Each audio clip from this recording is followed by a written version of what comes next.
जय श्री राधे कृष्ण। आप सभी का हमारे YouTube चैनल पे बहुत बहुत स्वागत है। आइए सुनते हैं भाद्रपद मास शुक्ल पक्ष परिवर्तिनी एकादशी व्रत की कथा। आप सभी भक्तों को परिवर्तिनी एकादशी व्रत की ढेर सारी शुभकामनाएं। आप सभी के जीवन में लक्ष्मी नारायण की कृपा से आप सभी को सभी प्रकार के सुख और समृद्धि की प्राप्ति हो। लक्ष्मी नारायण आप सभी के इच्छाओं को पूर्ण करे। भाद्रपद माह के शुक्ल पक्ष में पड़ने वाली एकादशी को इसे परिवर्तिनी एकादशी, वामन एकादशी, ढोल 11, जल झुलनी एकादशी, पद्मा एकादशी, कर्मा धर्मा एकादशी आदि नामों से जाना जाता है। भाद्रपद शुक्ल पक्ष की एकादशी तिथि के दिन इस दिन भगवान विष्णु, माता लक्ष्मी और भगवान विष्णु के वामन स्वरूप का पूजन किया जाता है। एकादशी का व्रत जो कि हर माह के कृष्ण पक्ष और शुक्ल पक्ष की एकादशी तिथि के दिन एकादशी का व्रत किया जाता है। हर एकादशी व्रत का अपना अपना विशेष महत्व होता है। इसी प्रकार से भाद्रपद माह के शुक्ल पक्ष की एकादशी व्रत का अपना विशेष महत्व है। इसी एकादशी को राजा बलि के समक्ष भगवान विष्णु ने वामन जो कि वामन अंगुली का शरीर धारण कर 3 पग पृथ्वी दान में मांगा था, उसी रूप की पूजा इस वामन एकादशी को की जाती है। और इस दिन भगवान विष्णु जो कि अपना चातुर्य मास के दौरान भगवान विष्णु अपना अंग परिवर्तन करते हैं, इसलिए इसे परिवर्तिनी एकादशी के नाम से जाना जाता है। इस व्रत को करने से नीच महापापियों का उद्धार हो जाता है। इस दिन के व्रत करने वाले को चाहिए कि यदि संभव हो तो पूरा दिन पूजन आदि के कार्यों में अपने समय को व्यतीत करे, किसी के समक्ष न आवे। यदि कोई साधु संत दरवाजे पर आए तो उनको यथाशक्ति दक्षिणा देवे या दान पुण्य जो भी करना हो वह करे। बहस अथवा मुंह मांगा दान देने की हामी ना भरे। और इस दिन भगवान विष्णु, माता लक्ष्मी और भगवान विष्णु के वामन स्वरूप का पूरे विधि विधान के साथ पूजन करना चाहिए। इससे व्यक्ति के सभी प्रकार के पाप और ताप नष्ट हो जाते हैं। यह व्रत अश्वमेध यज्ञ के पुण्य फलों को प्रदान करने वाला है। जब व्यक्ति के पुण्य जागृत होते हैं तभी उनके सभी पाप नष्ट हो पाते हैं। उसके बाद ही व्यक्ति को सभी प्रकार के सांसारिक सुखों की प्राप्ति हो पाती है। तो आइए सुनते हैं परिवर्तिनी एकादशी व्रत की कथा। अगर आप कथा के लिए अन्नदान, वस्त्रदान आदि के लिए ब्राह्मण दक्षिणा देना चाहते हो तो आप अपने श्रद्धा और सामर्थ्य के अनुसार हमें डिस्क्रिप्शन में जाकर के वहां से गूगल पे, फोन पे या अकाउंट नंबर के माध्यम से आप अपने श्रद्धा और सामर्थ्य के अनुसार हमें ब्राह्मण दक्षिणा प्रदान कर सकते हैं। तो आइए सबसे पहले भगवान विष्णु का ध्यान करते हैं। शांताकारं भुजगशयनं पद्मनाभं सुरेशं विश्वाधारं गगन सदृशं मेघवर्णं शुभांगं लक्ष्मीकांतं कमलनयनं योगविधानगम्यं वंदे विष्णु भवभयहरं सर्वलोकैकनाथं। जय श्री हरि विष्णु।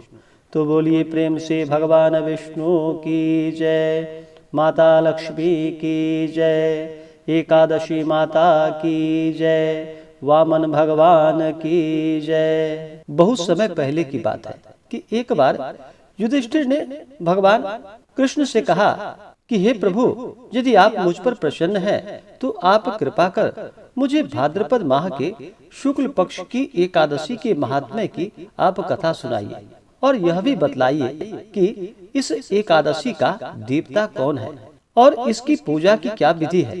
तब युधिष्ठिर के ऐसे वचन को सुनकर भगवान श्री कृष्ण ने कहा कि हे राजा, इस एकादशी का नाम वामन जयंती एवं अंक परिवर्तिनी भी है। जयंती व्रत से बढ़कर और कोई व्रत ही नहीं। इसके सुनने एवं स्मरण करने मात्र से समस्त प्रकार के पाप नष्ट हो जाते हैं।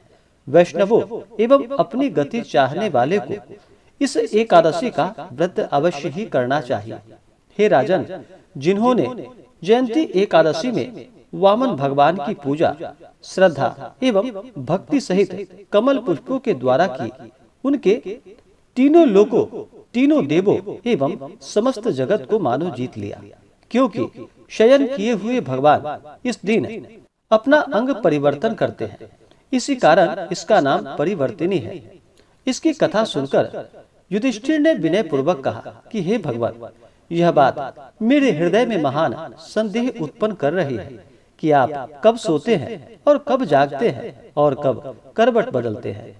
आपने जो बलि को बांधा उसमें क्या कारण था? महाराज, युधिष्ठिर के ऐसे वचन को सुनकर भगवान श्री कृष्ण बोले कि हे राजन, अब पापों का नाश करने वाली कथा कहता हूँ, उसे ध्यान पूर्वक सुनो। सतयुग में अत्यंत ब्राह्मण भक्त, सत्यवादी एवं दानी बलि नामक राक्षस मेरा अनन्य भक्त था। उसने अपने यम, नियम एवं तप, दान और यज्ञ द्वारा त्रिलोक को कंपित कर दिया था। उसके यज्ञ, दान और तप से भयभीत इंद्र देवताओं को साथ लेकर मेरे यहाँ आए और मेरी स्तुति प्रार्थना करने लगे। तब मैं इंद्र के स्वार्थ साधनार्थ वामन रूप धारण कर बलि को जीता। भगवान के मुख से ऐसी वाणी को सुनकर युधिष्ठिर बोले कि प्रभु, इस तरह नहीं, इस कथा को विस्तार पूर्वक सुनाइए। युधिष्ठिर के ऐसे वचन को सुनकर भगवान ने कहा कि हे राजन, मैंने वामन का रूप धारण कर राजा बलि से 3 पग पृथ्वी की याचना की और उसने सहर्ष दान देने के लिए स्वीकार कर लिया। और फिर उसके संकल्प के होते ही मैंने वामन रूप से त्रिविक्रम रूप में हो गया। भूलोक में नख, भुवरलोक में जंघा, स्वर्गलोक में कटी, महरलोक में उदर, जनलोक में हृदय, तपलोक में कंठ और सत्यलोक में मुंह कर मस्तक को और भी ऊंचा कर दिया। उस समय सूर्य, चंद्र और इंद्रादिक समस्त देवता मेरी स्तुति करने लगे। तब मैंने बलि से कड़क कर पूछा कि तेरी समस्त पृथ्वी मेरे 2 ही पग में आ गई, अब तीसरा पग कहाँ रखूं? मेरी बात को सुनकर बलि ने अपना मस्तक नत कर दिया। तब मैंने उसके मस्तक पर पैर रखकर उसे पाताल में पहुंचा दिया। परंतु उसकी अत्यंत अधिक विनयशीलता को देखकर मैंने उससे कहा कि हे राजन, अब मैं सर्वदा ही तेरे पास रहूंगा। अतः भाद्रपद मास की शुक्ल पक्ष की एकादशी को मैं एक रूप से बलि के पास एवं दूसरे रूप से क्षीर सागर में निवास करता हूँ। जब तक कार्तिक मास नहीं आती तब तक मेरी एक मूर्ति शेष शैया पर और दूसरी बलि के यहाँ बराबर सोती रहती है। इसी एकादशी को मैं सोता हुआ करवट बदलता हूँ। अस्तु, इस एकादशी को त्रिलोकी भगवान की पूजा एवं दान तथा रात्रि का जागरण अक्षय पुण्य और महा मंगल फल देने वाला है और इसको करने वाले एवं इस कथा को सुनने वाले अवश्य ही स्वर्ग और मुक्ति को प्राप्त होते हैं। तो बोलिए प्रेम से भगवान विष्णु की जय, माता लक्ष्मी की जय, वामन भगवान की जय, एकादशी माता की जय, भगवान श्री कृष्ण की जय। जो भी जातक एकादशी का व्रत करते हैं, एकादशी व्रत के लिए उन्हें 10वीं के दिन से ही व्रत के नियम का पालन करना चाहिए। 10वीं के दिन सूर्यास्त होने से पहले ही एक समय जो कि शुद्ध और सात्विक आहार ग्रहण करनी चाहिए और रात्रि में भगवान नाम का स्मरण करते हुए ब्रह्मचर्य का पालन करते हुए सोना चाहिए। और एकादशी तिथि के दिन सुबह ब्रह्म मुहूर्त में उठ करके नित्य क्रियाओं से निवृत्त होकर गंगा नदी में या घर के नहाने के पानी में थोड़ा सा गंगा जल मिला करके स्नान करना चाहिए। शुद्ध वस्त्र धारण करके व्रत का संकल्प लेना चाहिए। भगवान से प्रार्थना करनी चाहिए कि हे भगवान विष्णु, हे माता लक्ष्मी, आज मैं वामन एकादशी का व्रत करने जा रहा हूँ या करने जा रही हूँ। आप हमें आशीर्वाद प्रदान करें कि यह व्रत मेरा सफलता पूर्वक पूर्ण हो। इस प्रकार से भगवान से प्रार्थना करनी चाहिए। आपके मन में जो भी इच्छा हो, जो भी कामना हो, वह प्रभु से कहनी चाहिए और दिन भर उपवास रहते हुए इस दिन भगवान का सुबह और शाम के वक्त पूरे विधि विधान के साथ पूजन करना चाहिए। कथा श्रवण करनी चाहिए, आरती करनी चाहिए। इससे भगवान अति प्रसन्न होते हैं।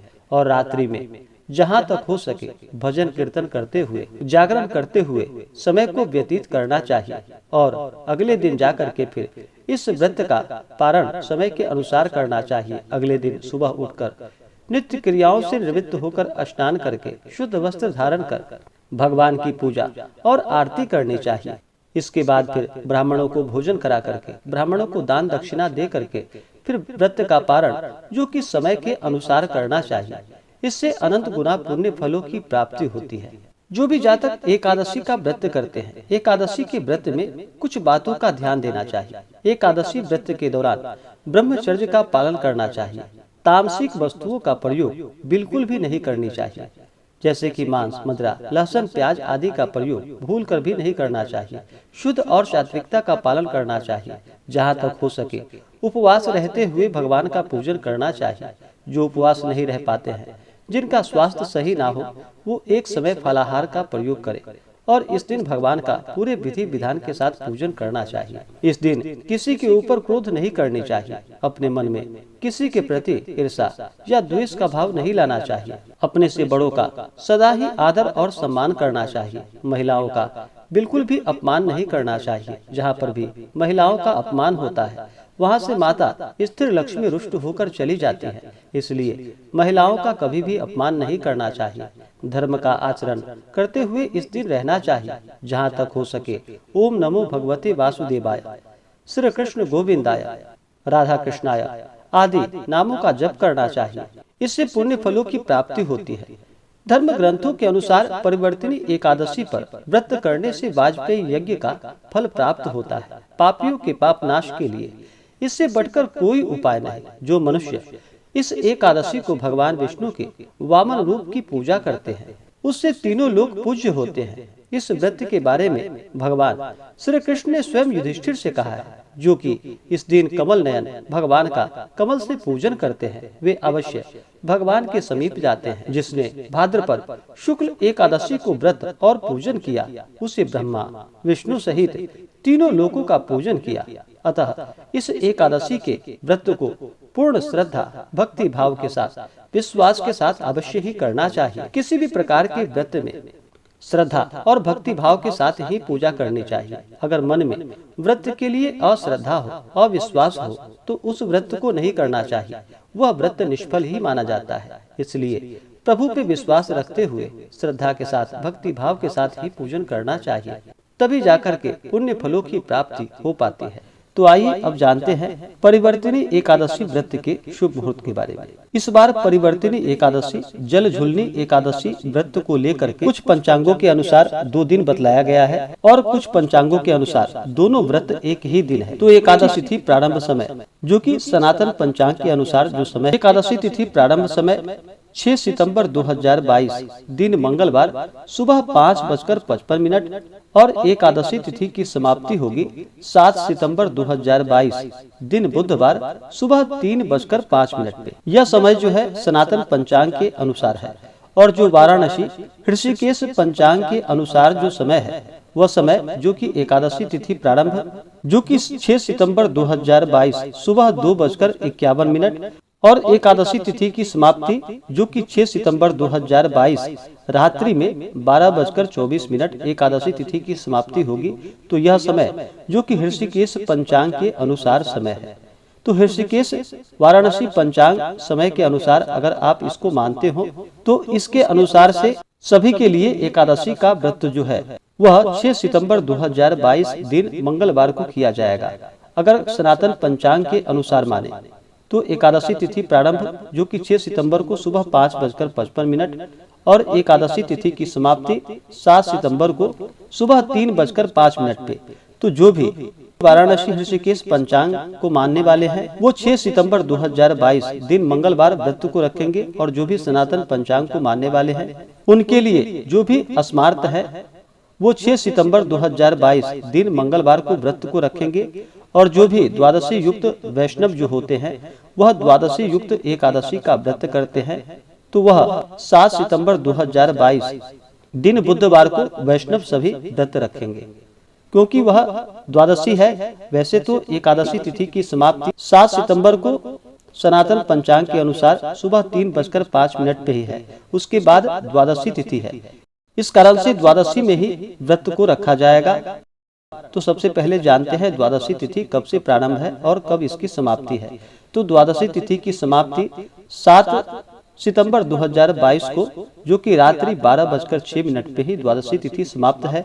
उसके बाद त्रयोदशी तिथि है। तो जो भी ऋषिकेश वाराणसी पंचांग को मानने वाले हैं और स्मार्त जन है, वो 6 सितंबर 2022 दिन मंगलवार को व्रत रखेंगे और इस व्रत का पारण, जो कि 7 सितंबर 2022 दिन बुधवार को इस व्रत का पारण किया जाएगा। और पारण का जो समय होगा वह समय सुबह 8:20 से सुबह 8:34 तक इस व्रत का पारण किया जाएगा। और जो भी 7 सितंबर 2022 दिन बुधवार को व्रत रखेंगे, वो इस व्रत का पारण, जो कि 8 सितंबर 2022 दिन गुरुवार को इस व्रत का पारण करेंगे। और पारण का जो समय होगा सुबह 6:02 से सुबह 8:33 तक इस व्रत का पारण किया जाएगा। तो जो भी स्मार्त जन है वह 6 सितंबर मंगलवार को व्रत रखेंगे। और जो भी वैष्णव लोग हैं वो 7 सितंबर 2022 दिन बुधवार को व्रत को रखेंगे। एकादशी तिथि के दिन नक्षत्र, जो कि पूर्वाषाढ़ा नक्षत्र, शाम 6:09 तक, उसके बाद उत्तराषाढ़ा नक्षत्र। योग, जो कि आयुष्मान योग होगा, वह सुबह 8:14 तक, उसके बाद सौभाग्य योग, जो कि अगले दिन सुबह 4:48 तक। एकादशी तिथि के दिन राहु काल का जो समय होगा वह समय दोपहर 3:04 से शाम 4:38 तक राहु काल का समय होगा। राहु काल समय के दौरान कोई भी शुभ कार्य या नया कार्य नहीं करना चाहिए, यह लाभकारी नहीं होता है। एकादशी तिथि के दिन जो सूर्योदय समय, वह समय सुबह 5:40 और सूर्यास्त शाम 6:12। और अभिजीत मुहूर्त, जो कि सुबह 11:31 से दोपहर 12:21 तक अभिजीत मुहूर्त हो। अगर आप सब एकादशी व्रत के व्रत विधि आदि के बारे में जानकारियाँ प्राप्त करना चाहते हो तो आप वीडियो के आइकन में जाकर के जानकारियाँ को प्राप्त कर सकते हैं।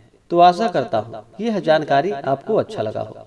ऐसे ही ज्ञानवर्धक जानकारियाँ प्राप्त करने के लिए हमारे इस चैनल पे अगर आप नए हैं तो हमारे चैनल को लाल बटन दबा करके सब्सक्राइब करें, साथ में बेल आइकन घंटी को दबाएं ताकि मेरे वीडियो का नोटिफिकेशन आपको समय से मिलता रहे। वीडियो को लाइक करें, शेयर करें। सुखी रहे और स्वस्थ रहे। जय श्री राधे कृष्ण। धन्यवाद।